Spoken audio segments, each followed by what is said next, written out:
Subtema 3, Muatan Pelajaran Bahasa Indonesia. Menemukan makna kosakata serta melengkapi peta pikiran. Kosakata dapat dicari maknanya dalam Kamus Besar Bahasa Indonesia. Informasi yang sudah ditemukan dapat diringkas dengan menggunakan peta pikiran.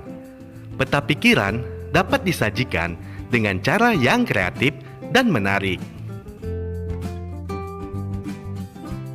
Ayo simaklah teks berikut. Ancaman terbesar bagi ekosistem laut. Kekayaan hayati laut Indonesia mengalami ancaman dalam beberapa dekade terakhir. Ancaman terbesar dari manusia. Menurut Lembaga Ilmu Pengetahuan Indonesia atau LIPI, kerusakan terumbu karang di Indonesia telah mencapai 70%. Penyebab utama kerusakan ekosistem laut adalah eksploitasi laut secara besar-besaran tanpa memedulikan lingkungan. Hal tersebut menyebabkan penurunan kualitas dan kesuburan perairan, sehingga memengaruhi pertambahan jumlah ikan. Selain itu, terumbu karang juga mengalami bleaching atau pemutihan karang karena lepasnya alga yang hidup bersimbiosis dengan karang. Untuk mengurangi kerusakan laut, Kementerian Kelautan dan Perikanan kini terus mengembangkan kawasan konservasi.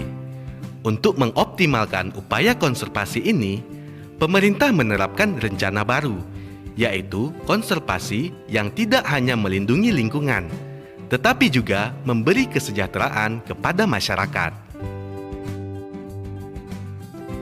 Sekarang, kita akan mencari beberapa kosakata sulit dari teks tersebut.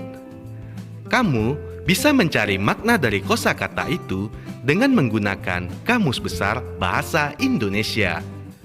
Simaklah kosakata berikut beserta maknanya. Dekade artinya adalah masa 10 tahun. Eksploitasi artinya pemanfaatan untuk keuntungan sendiri. Ayo carilah makna dari kosakata berikut. Ekosistem laut, kekayaan hayati, terumbu karang, lingkungan, dan konservasi. Pertanyaan teks non-fiksi. Perhatikan contoh penggunaan kata tanya berikut. Kata tanya apa? Contoh kalimatnya. Apa yang dimaksud dengan ekosistem? Kata tanya mengapa? Contoh kalimat. Mengapa ekosistem harus dijaga? Kata tanya di mana? Contoh kalimatnya. Di mana ekosistem air tawar berada? Kata tanya kapan? Contoh kalimatnya. Kapan terjadinya perubahan ekosistem? Kata tanya bagaimana? Contoh kalimatnya.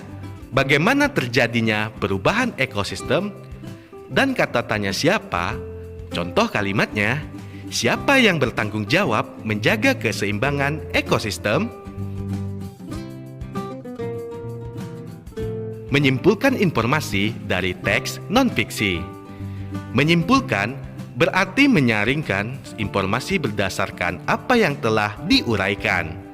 Untuk menyimpulkan informasi dari teks non-fiksi, kamu dapat mengacu pada hasil identifikasi teks non-fiksi berupa ide-ide pokok teks. Kamu dapat menyampaikan ide pokok dari dalam tabel atau peta pikiran ke dalam beberapa kalimat menggunakan bahasamu sendiri. Selain itu, kamu juga perlu memperhatikan pemilihan kata dan ejaan yang kamu gunakan saat membuat kesimpulan teks. Mencari dan menyimpulkan informasi penting teks non-fiksi. Salah satu contoh teks non-fiksi adalah artikel. Artikel merupakan sebuah tulisan yang berisi informasi yang disajikan berdasarkan fakta dan biasanya terdapat dalam majalah atau surat kabar. Pada pembelajaran sebelumnya, kamu telah belajar cara menyimpulkan informasi dari teks non-fiksi. Cara untuk menyimpulkan artikel sama dengan menyimpulkan teks non-fiksi. Carilah ide pokok dan kalimat utama dalam setiap paragraf artikel.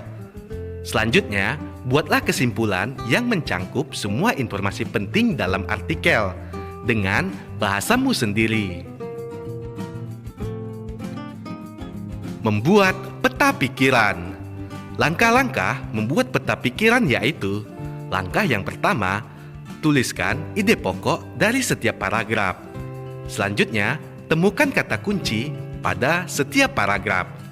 Langkah berikutnya, rangkailah ide pokok atau kata kunci tersebut menjadi sebuah bagan.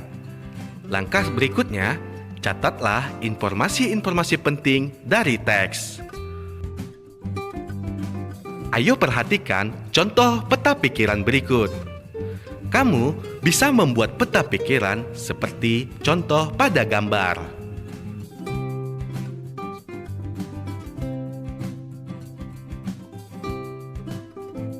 Menyajikan ide pokok, informasi penting, dan kesimpulan teks non-fiksi.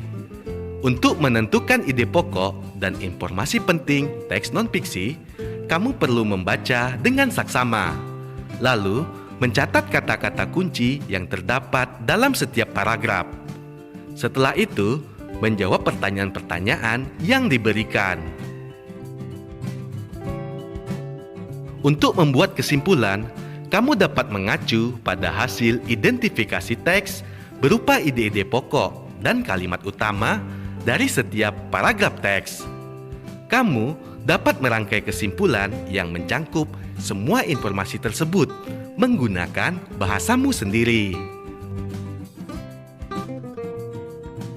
Contoh menyajikan ide pokok, informasi penting, dan kesimpulan teks non-fiksi. Ayo simaklah teks bacaan berikut. Manusia memanfaatkan alam untuk memenuhi kebutuhan hidupnya. Kegiatan pemanfaatan tersebut memiliki pengaruh besar terhadap perubahan ekosistem. Kegiatan-kegiatan pemanfaatan yang berpengaruh terhadap perubahan alam antara lain menebang pohon secara liar, membakar hutan, menggunakan pupuk kimia dan pembasmi hama secara berlebihan, serta menangkap ikan menggunakan pukat harimau dan bahan peledak. Kegiatan-kegiatan tersebut memiliki dampak buruk terhadap lingkungan. Berdasarkan teks bacaan tersebut, maka ide pokok paragraf tersebut yaitu manusia memanfaatkan alam untuk memenuhi kebutuhan hidupnya. Informasi penting pada paragraf tersebut yaitu kegiatan-kegiatan pemanfaatan tersebut berpengaruh terhadap perubahan alam. Kesimpulan dari paragraf tersebut, manusia